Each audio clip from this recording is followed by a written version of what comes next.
ये आर्टिकल 348 का सब क्लोज 1 सब क्लोज बी इसके बारे में डिस्कस करता है कि बिल्स पार्लियामेंट के या लेजिस्लेचर के, all acts, ordinances, all orders, rules, regulations in English language, ये सब इंग्लिश लैंग्वेज में होने चाहिए। सेल का मतलब कंपलसरी, आप कोई दूसरी लैंग्वेज नहीं कर सकते हो।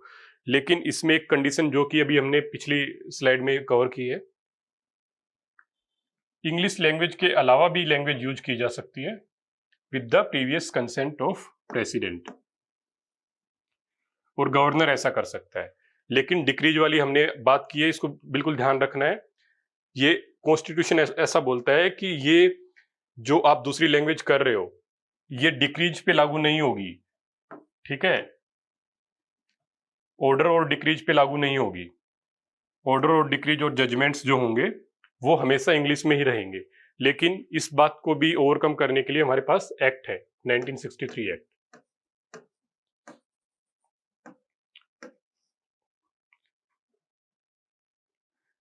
लेकिन अगर ऐसा करते हो आप तो उसकी ट्रांसलेशन इंग्लिश में पब्लिश करना मस्ट है।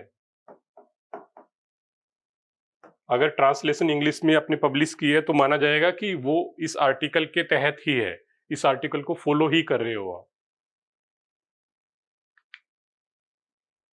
इससे अलग हमारे जो आर्टिकल्स 343 से लेकर 351 में कुछ स्पेशल डायरेक्टिव्स हैं।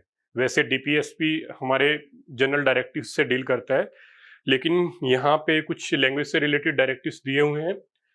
इन डायरेक्टिव्स में मेन है article 350, 350A, B and 351। 350 deal करता है कि ग्रीवांस के लिए कौन सी लैंग्वेज होनी चाहिए। ग्रीवांस के लिए लैंग्वेज हम ब्रीफ में इसको डिस्कस करते हैं।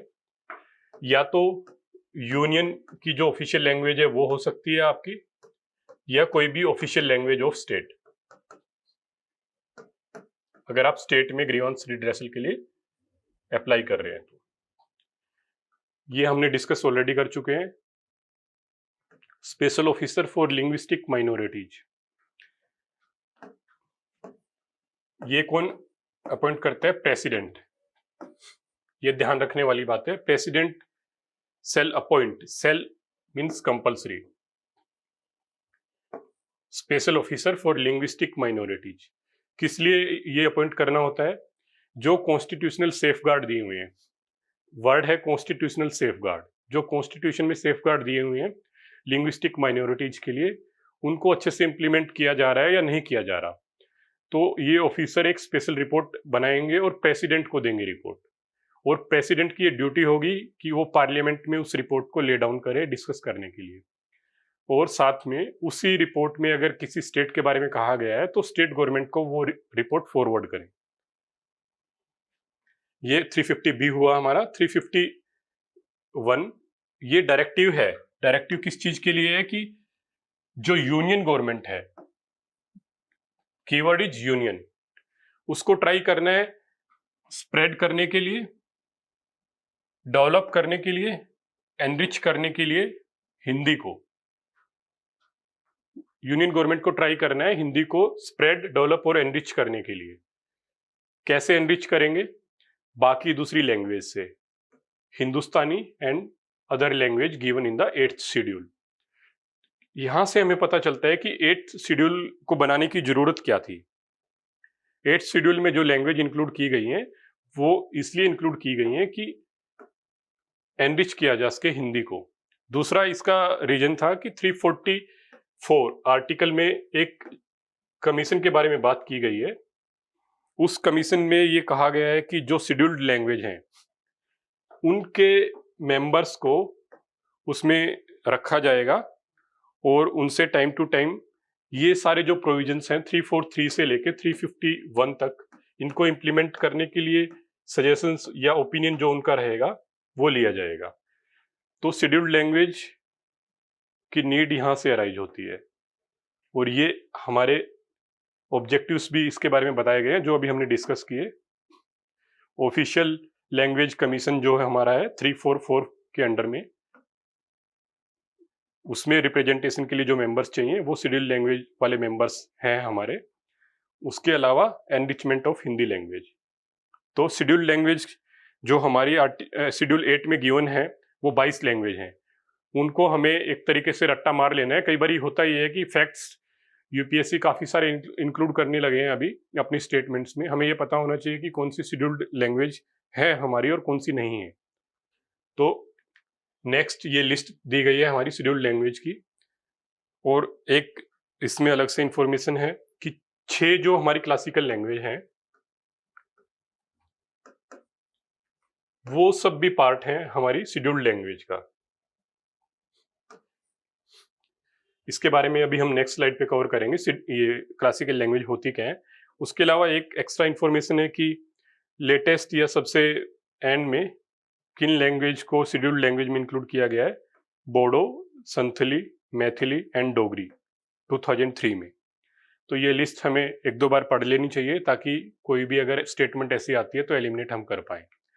नेक्स्ट हम बात करते हैं कि क्लासिकल लैंग्वेज क्या होती है।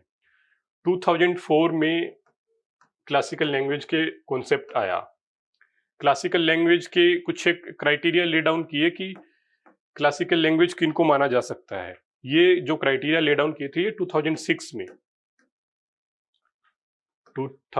में कुछ क्लासिकल लैंग्वेज के बेनिफिट हैं अगर किसी भी लैंग्वेज को क्लासिकल लैंग्वेज का स्टेटस दिया जाता है। पहले हम जानते हैं कि क्या क्राइटेरिया है किसी भी लैंग्वेज को क्लासिकल लैंग्वेज बोलने का। हाई एंटिकिटी, मतलब कि 1500 से 2000 साल पुरानी लैंग्वेज होनी चाहिए वो। सेकंड, इसमें हमारा क्राइटेरिया है कि एक बॉडी ऑफ लिटरेचर होनी चाहिए उसका। थर्ड हमारा आता है कि उसकी जो ट्रेडिशन है वो बोरोड नहीं होनी चाहिए, ओरिजिनल होनी चाहिए। ओरिजिनल होनी चाहिए। ये जरूरी नहीं है कि जो उसकी ट्रेडिशन है वो कंटिन्यूअस हो, उसमें ब्रेक भी हो सकता है। That can be there can be discontinuity. तो ये सब क्राइटेरिया जब कोई लैंग्वेज फॉलो करेगी तो उसको हम क्लासिकल लैंग्वेज कहेंगे। इसके बेनिफिट क्या हैं? बेनिफिट ये है कि एक सेंटर ऑफ एक्सीलेंस के लिए आपको फंडिंग मिलेगी। दूसरा क्या है कि 2 मेजर अवार्ड्स दिए जाएंगे उस लैंग्वेज के स्कॉलर्स को। ये इसके बेनिफिट हैं। और प्रेजेंटली हमारे इंडिया में 6 लैंग्वेज को क्लासिकल लैंग्वेज का स्टेटस दिया गया है, जिसमें साउदर्न स्टेट्स की मदद से आप इसको याद कर सकते हो। सबसे पहले यहाँ पे तमिल, कुछ एस्टिमेट के अकॉर्डिंग तमिल सबसे एंशिएंट लैंग्वेज है हमारी। इसके बाद संस्कृत, यहाँ पे तेलुगु, इधर से मलयालम, कन्नड़।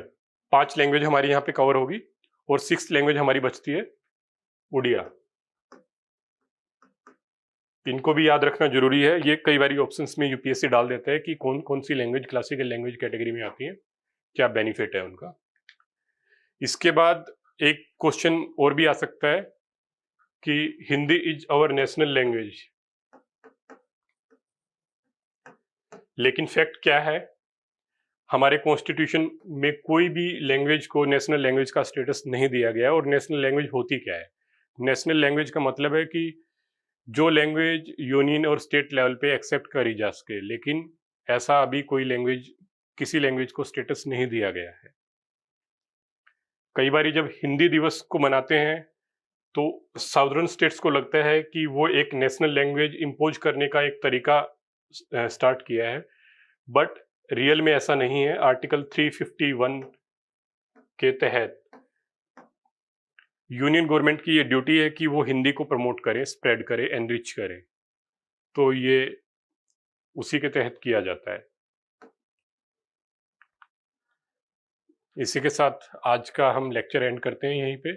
आई होप हमने लैंग्वेज के बारे में जो प्रोबेबल क्वेश्चंस बन सकते हैं हर टॉपिक को कवर किया है। और जो कीवर्ड्स हमने यहाँ पे डिस्कस किए हैं उस पर आपको स्पेशल फोकस करने की ज़रूरत है, क्योंकि यूपीएससी कभी भी क्वेश्चन पूछेगा तो कीवर्ड्स के साथ इंटरप्ले करेगा, जिसकी वजह से हमें ऐसा लगता है कि ये हमारा ये वाला ऑप्शन बिल्कुल ठीक है, लेकिन बाद में घर जाके चेक करते हैं कि वो गलत हो गया, क्योंकि प्रेसिडेंट, पार्लियामेंट ये सब रिप्लेस करके किया हुआ है। आज हम ट्राई करते हैं ये सारी चीज को एक जल्दी से क्विक रिवीजन करने के लिए सबसे पहले थंडर स्ट्राइक्स के बारे में बात की गई है। थंडर स्ट्राइक्स से रिलेटेड कुछ इन्फॉर्मेशन, वो फैक्चुअल इन्फॉर्मेशन आपको याद रखनी है। मैकेनिज्म ऑफ एक्शन हमने डिस्कस किया कि अपोजिट चार्जेस जब एक दूसरे को न्यूट्रलाइज करते हैं, डिस्चार्ज ऑफ इलेक्ट्रोस्टैटिक डिस्चार्ज होता है जिसकी वजह से लाइटनिंग होती है। उसी की साउंड वेव्स जब ट्रेवल करती है उनको थंडर बोलते हैं हम लोग, थंडर स्टॉर्म्स। लैंग्वेज की जहाँ तक बात करी, मदर्स लैंग्वेज 351 के अंडर में हमने बात की। उसके बाद मदर्स लैंग्वेज डे के बारे में बात किया, 21 फेब के बारे में बात किया।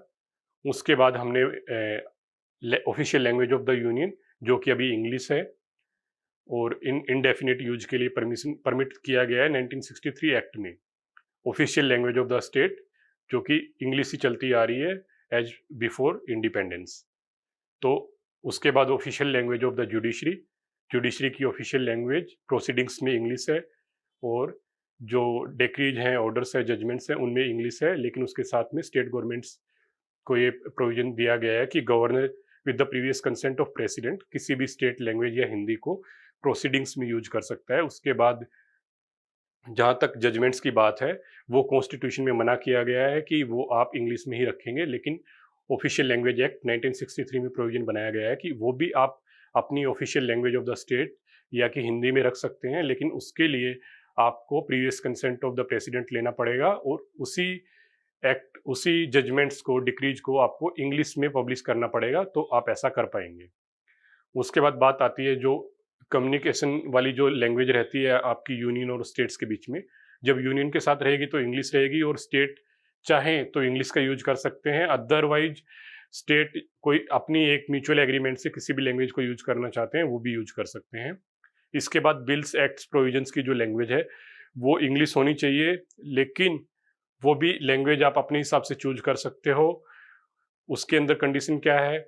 Governor with the previous consent of the president और साथ में उसका इंग्लिश में ट्रांसलेशन आपको पब्लिश करना रहेगा। इसी के साथ हम सम अप करते हैं आज का lecture. Thank you very much.